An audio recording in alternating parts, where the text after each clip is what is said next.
Mga ka-LAN TV Entertainment, handa na ba kayo sa isa na namang kwentong siguradong kapupulutan ng inspirasyon at kaalaman? Ngayon, sisilipin natin ang isa sa pinakahinahangaan, pinaka-successful, at pinaka-mysterious pagdating sa yaman at kayamanan sa showbiz. Ang batang actress na tila lahat na ay na-achieve sa sobrang young age? Walang iba kundi si Jillian Ward. Pero ang tanong ng bayan, gaano nga ba kayaman si Jillian Ward? Ang isang child star na naging entrepreneur, model, endorser, international actress, at isa sa pinakamayamang Gen Z celebrities ngayon? Tutok lang dahil tatalakayin natin mula kanyang pinagmulan, pag-usbong ng career, mga negosyo, real estate properties, mga mamahaling gamit, net worth estimation, at kung paano niya napalago ang kanyang pera para maging isa sa pinaka-secured at pinakamatatag na kabataan sa industriya. Simulan na natin, simula ng kanyang tagumpay. Bago natin pag-usapan ang kanyang yaman, balikan muna natin ang maliit na batang nagpa-cute sa TV noong 2010 bilang si Trudis Litt. Dito nagsimula ang lahat, isang batang may kakaibang karisma at talent na pambihira sa edad niya. Bata pa lang, si Jillian ay masinop na, disiplinado at marunong makinig sa payo ng kanyang parents. Hindi siya yung typical na child star na gastos dito, gastos doon. Ayon mismo kay Jillian sa ilang interviews, sinanay daw siya ng kanyang parents na mag-ipon, mag-invest at huwag sayangin ang pinagpaguran. At dito na nagsimula ang foundation kung bakit siya napaka-successful ngayon. Ang pag-level up ng kanyang career. From child star, naging teen superstar, hanggang sa ngayon, isang full-fledged leading lady sa GMA Sparkle.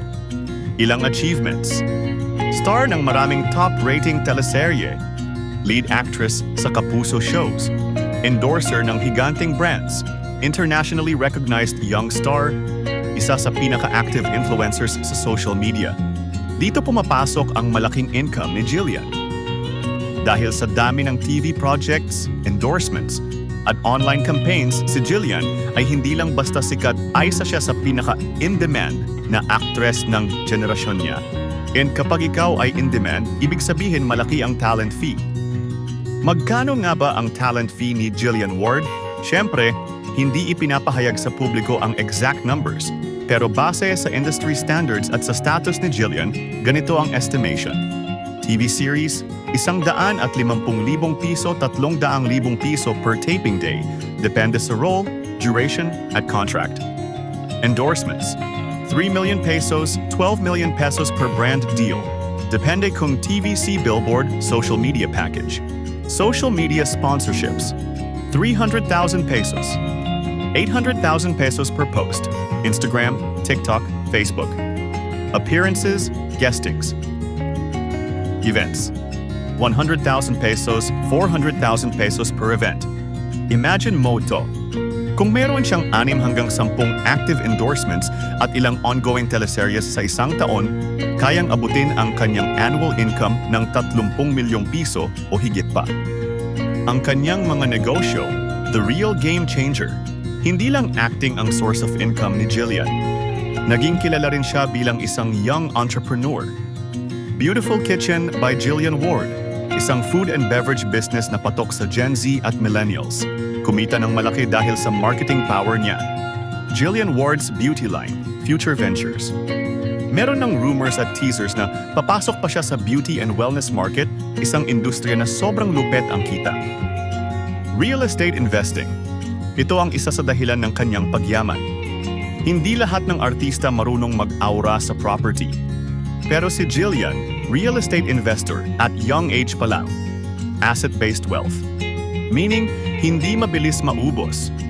Ang kanyang mansion, isa sa pinaka-pinag-usapan at pinakasikat na property sa showbiz ay ang Mala Mansion at na bahay ni Jillian Ward na kumpletong-kumpleto sa mahabang driveway, high-end furnitures, multiple rooms, walk-in wardrobe, Italian-inspired interiors, luxury appliances, smart home system, dreamlike kitchen and living areas. Ang estimated value nito, 80 million pesos, 120 million pesos, depending sa location at total floor area. At tandaan, hindi ito ipinamana sa kanya. Siya mismo ang nagpa-upgrade at nagpa-expand gamit ang sariling pera. Ang kanyang mga sasakyan, hindi rin nagpapahuli si Jillian pagdating sa mga kotse. Kilala siyang may malinis na taste, classy, modern, at hindi sobrang flashy. Ilan sa mga rumored vehicles niya? Mercedes-Benz SUV, Ford Everest Territory Daily Drive. High-end sedan para sa long travel. Estimated value, P5 million, P12 million sa kabuuan. Ang kanyang lifestyle. Kung lifestyle ang pag-uusapan, hindi si Jillian yung type na mag-show off. Pero hindi rin maikakaila na pang-class A ang kanyang pamumuhay. Frequent travels, luxury bags, fashion collections, personal gym, international tours, branded gadgets, elegant OOTDs. Pero kahit mayaman, hindi siya mayabang very classy, very reserved, very disciplined. Ang kanyang social media empire. Dito sobrang laki din ng kita niya. Facebook. Millions of followers. TikTok. Viral videos, strong engagement. Instagram. Premium influencer level reach. YouTube. Passive income brand deals. Sa social media pa lang, pwede siyang kumita ng 500,000 piso, 1.5 milyong piso bawat buwan. Depende sa campaigns at uploads. Net worth estimation, based sa lahat ng income streams. Acting career than endorsements, business ventures, real estate, social media, investments, assets properties.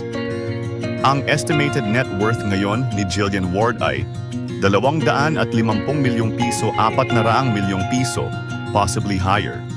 At tandaan 21 taong gulang pa lang siya. Kung magpapatuloy ito in 5 to 10 years, pwede siyang maging 800 million pesos, 1 billion pesos net worth celebrity. Isa na sa youngest billionaires sa Philippine entertainment industry. Bakit sobrang yaman ni Jillian? Ito ang tunay na sikreto. Discipline. Hindi maluho, marunong mag-ipon, marunong mag-invest. Supportive family. May proper guidance at financial management. Consistency sa career. Hindi nawala sa limelight. Smart investments. Hindi lang gumagastos lumalago ang pera. Professionalism. Malakas ang demand dahil professional siyang katrabaho. Brand image. Clean, wholesome, strong, and marketable. At yan ang dahilan kung bakit hindi lang siya sikat, siya rin ay isa sa pinakamayaman na young stars ng bansa ngayon. Mga ka-Lantive Entertainment. Ngayon ay alam na natin kung gaano talaga kayaman si Jillian Ward. Isang batang nagsimula sa simpleng role sa TV pero dahil sa sipag, disiplina at talino sa pera, naging milyonarya, entrepreneur at icon ng success sa murang edad. Kung gusto niyo pa ng mga ganitong celebrity wealth breakdown, i-comment lang ang pangalan ng artista na gusto niyong isunod. Huwag kalimutang mag-like, mag-subscribe, at i-hit ang notification bell para sa mas marami pang entertainment at showbiz stories. Ako si Lantive Entertainment, at ito ang kwento ng gaano nga ba kayaman si Jillian Ward.